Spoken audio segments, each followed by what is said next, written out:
What's up? Welcome back. I'm John Stark from MacMovieGuy.com, your favorite blind film critic. And today we're going to talk about English Teacher. It's the new series that's on FX. It's also on Hulu. It has audio description.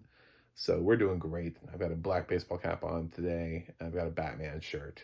And I'm ready for English Teacher. So English Teacher is... it's a comedy. It's a new half-hour comedy, and it's great. I loved it. I feel like this is the kind of show though that people are gonna like and then totally forget about at Emmy Awards season. They're just gonna be like, I've seen critics and they're liking it. It's got like a 7 on IMDb, which is not great, but it's not impossible. But I've seen some other critics who have been gushing over the show, and there's a lot to gush over. Um, what I really like about it is that it feels like it has something to say, but it's not going to say it in a kind of way where somebody would be like, it's so woke, you know, fuck you, fuck that. It's doing it in a very clever way. I feel like this has a writer's room where the writers are, uh, really do come from like all walks of life instead of having like five people that have like the exact same thought on everything. They have five people who have sort of the same goal, but all have very different thoughts and opinions, and then they represent them through those characters because it's not always perfect. You know what I'm saying? Like it's not written in a way where everybody's handling things in like the Aaron Sorkin West Wing way, with these topics, with these hot button topics.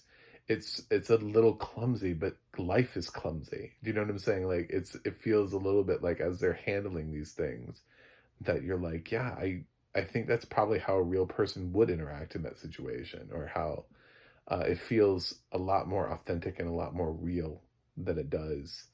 I love the girl that keeps like twice in the pilot is like, I feel like I'm being attacked. She's just like for no reason. She's just like, and I feel like there are those people. And for a job, I work in education, and I see this. Like I've seen people like that, and they're coming up. That is the new gen. That's Gen Z. They're coming up, and there are people who have feelings, and they, you know, um, and I, but then, other kids have reflect on other things, and there are other kids that are just really chill about everything. They're just like, yeah, they're like, man, just you be you, that's what you should do. So the first episode is basically Evan is a gay English teacher, and he finds out that he has a complaint that's been made against him because he gave his boyfriend a kiss in front of students, uh, like the year before, like at the end of the school year, the last year. So the woman waited until the next school year, and he's like, "Wait, didn't her son graduate? Like, why is she?" So, and he's trying to figure out this whole thing. He's like, "Well, if I was."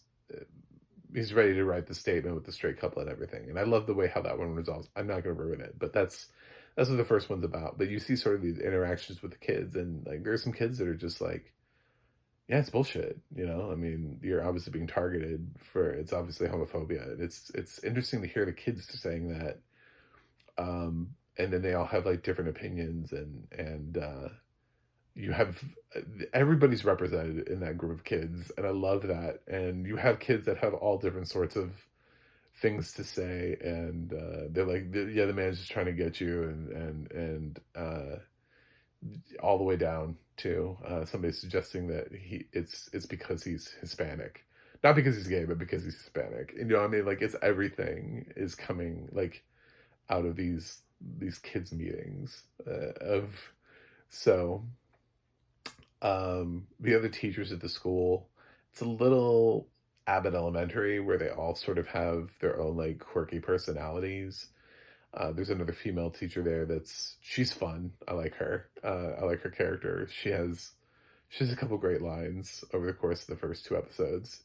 The football coach is your typical sort of like masculine male, and he's got some great lines too. And then you've got a principal who is just seems really exhausted by his job. That's the best way I can describe it. Totally the opposite of what Janelle James is giving you on Abbott Elementary. Very just like defeated. He's just like, I can't believe, why am I the, he just like he struggles to get out of bed in the morning. Um, Second episode is about people.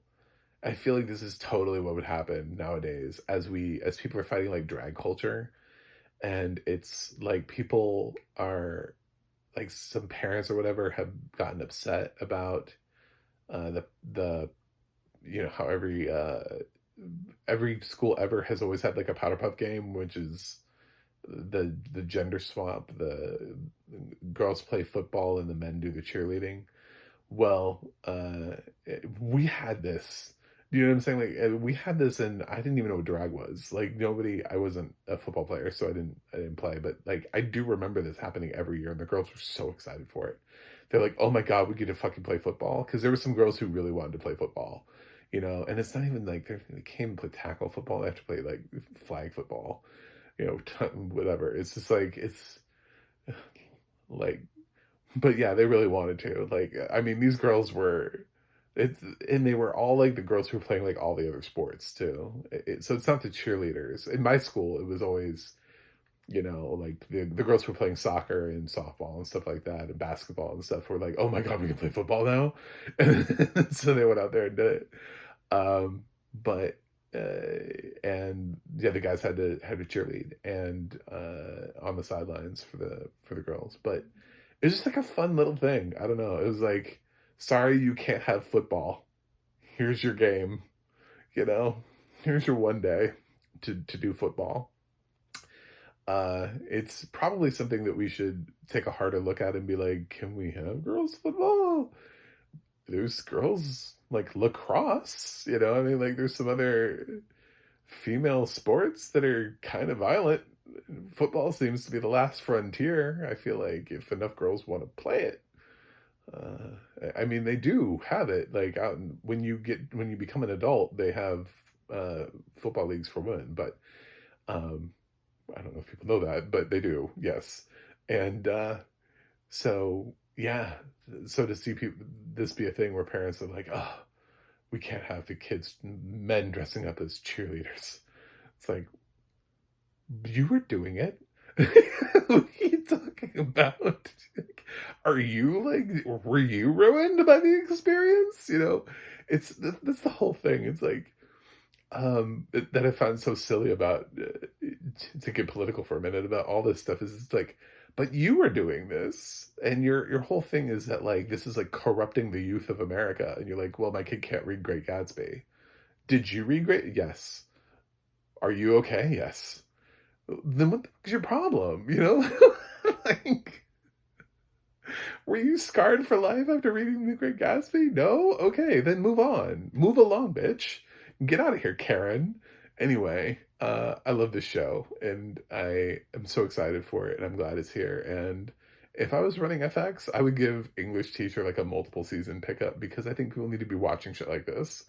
But this totally feels like the kind of show the Emmy Awards voters are just gonna be like, what was that show? Oh, we forgot, my bad. Like the other two, like that was like, all the critics loved it. It had a huge fan base, of TV watchers that had fallen in love with the show and were like, where's our favorite show? Sort of like Girls 5 Eva has like fans, but like it just can't crack into the Emmys, and critics like it, and it's like, where is this show? Like I feel like this is gonna be one of those. I'm pre-predicting 0 nominations for this next time around. I would love to see it, but I think it's gonna be like the others. So yeah, I hope FX sticks with it though. So check it out. Audio description wise, I thought it's good. It's a sitcom, but it's not. It's a single cam, not a multicam. So it allows for a little bit more freedom in the audio description, which I thought was done really well. So I had fun. check it out. Don't take life too seriously. It doesn't totally just drag conservatism either. It pokes fun at some things. I don't think this is like the most leftist liberal thing that you could possibly have in your life. So anyway, that's it. So I'm giving it an A. So thanks for watching, and I'll see you guys on the other side.